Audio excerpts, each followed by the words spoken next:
नमस्कार दोस्तों, Pintu motivational YouTube channel में आपका दिल से स्वागत है। क्या आप भी समय को टालते हैं? एक कहानी जो आपकी जिंदगी बदल देगी। क्या आपने कभी सोचा है, अगर तुम 10 मिनट देर से जागे तो जिंदगी का सबसे बड़ा मौका हाथ से जा सकता है?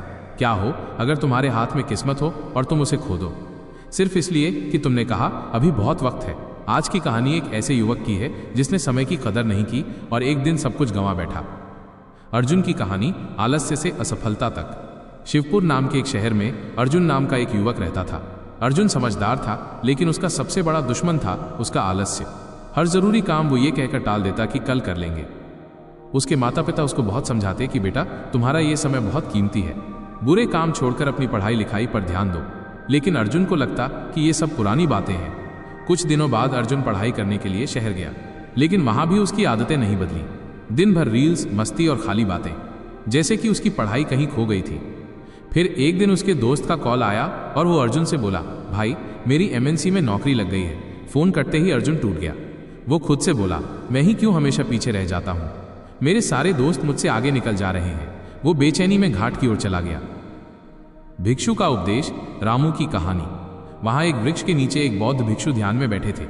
अर्जुन ने जाकर उनसे कहा, भंते मेरी मदद कीजिए, मैं हार गया हूँ। भिक्षु ने शांति से आंखें खोली और बोले, वत्स तुम्हारा संघर्ष इसलिए है क्योंकि तुम समय की कदर नहीं करते हो।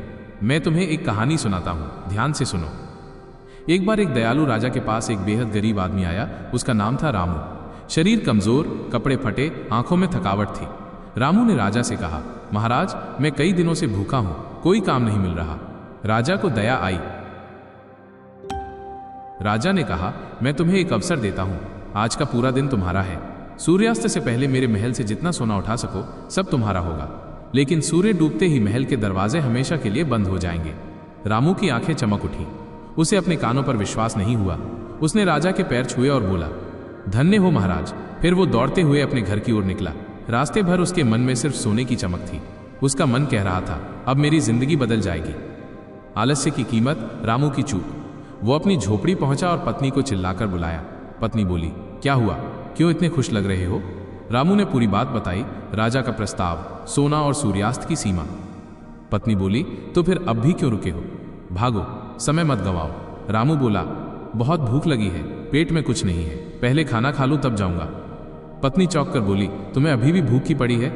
रामू बोला, अरे भूखे पेट काम कैसे होगा, थोड़ी ताकत तो चाहिए।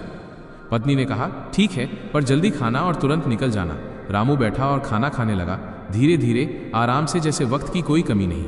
हर निवाला ऐसे खा रहा था जैसे शाही भोज हो। पत्नी घबरा रही थी, पर रामू को कोई जल्दी नहीं थी। खाने के बाद रामू बोला, बहुत थक गया हूं, थोड़ी देर सो लूं तब जाऊंगा। पत्नी चिल्लाकर बोली, क्या आप सोओगे? रामू बोला, हाँ, बस आधा घंटा, फिर मैं भागता हुआ जाऊंगा, अभी पूरा दिन पड़ा है। पत्नी बार बार मना करती रही, लेकिन रामू लेट गया और थोड़ी देर की नींद 2 घंटे की हो गई। जब आंख खुली तो सूरज काफी ऊपर चढ़ चुका था। वो घबरा गया, उठकर पानी पिया और तुरंत दौड़ पड़ा।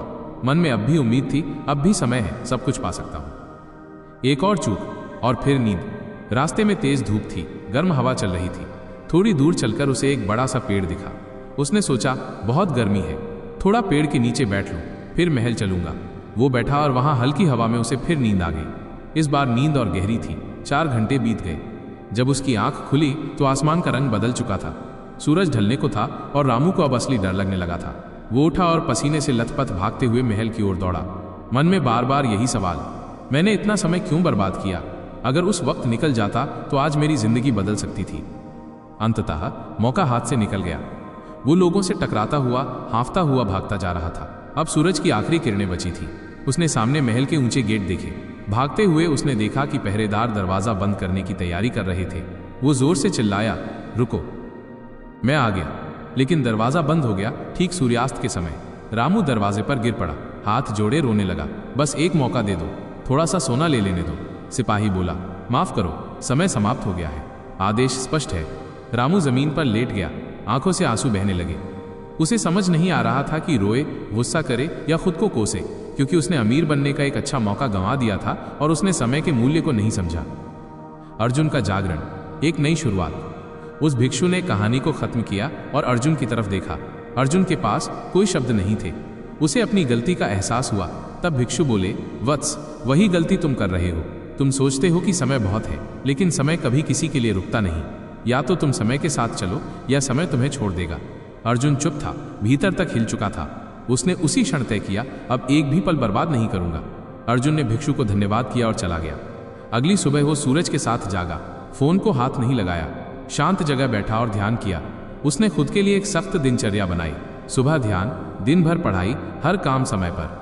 हर बार जब आलस्य आता, वो आंखें बंद करता और श्वास पर ध्यान देता। धीरे धीरे वो केंद्रित और अनुशासित हो गया। पढ़ाई में मन लगने लगा, आत्मविश्वास लौट आया। सफलता की सीढ़ियां और दूसरों के लिए प्रेरणा। उसके बाद परीक्षा आई। अर्जुन तैयार था। रिजल्ट आया, वो टॉप 3 में था। अब वही लोग जो उसे कभी फेलियर कहते थे, उसी से सलाह लेने लगे। वो फिर उस भिक्षु के पास गया, पर वृक्ष के नीचे भिक्षु नहीं थे। बस एक पट्टी थी जिस पर लिखा था, जिसने समय को साध लिया उसे अब शिक्षक की जरूरत नहीं। अर्जुन मुस्कुराया। वो जानता था अब वो जाग चुका है। उसने कॉलेज में समय साधना नाम से एक मंडली शुरू की। छात्र आने लगे, ध्यान करने लगे, अर्जुन की कहानी से सीखने लगे। उसने युवाओं के लिए वर्तमान यात्रा नाम से एक संस्था शुरू की। अब अर्जुन दूसरों का दीपक बन गया था।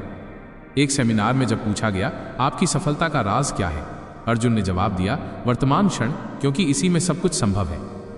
अंतिम विचार, समय का सदुपयोग। समय सबसे अमीर और सबसे गरीब को बराबर मिलता है। फर्क सिर्फ इतना है, माइनस कौन उसका इस्तेमाल करता है, कौन उसे गंवाता है। अगर तुम आज काम टाल रहे हो तो याद रखो, कल का दरवाजा हमेशा खुला नहीं रहेगा। जो हर सुबह ये सोचकर उठता है कि आज का दिन मेरी जिंदगी बदल सकता है, वही इंसान वाकई जीता है। इसलिए उठो, जागो और समय को साधो, क्योंकि जो समय आज है वही कल तुम्हारी किस्मत बन जाएगा। कहानी की सीख। दोस्तों, इस कहानी से हमें यह सीख मिलती है कि समय सबसे मूल्यवान संपत्ति है। अगर हम इसे बेकार की चीजों में बर्बाद करेंगे तो हमारे पास पछताने के अलावा कुछ नहीं बचेगा।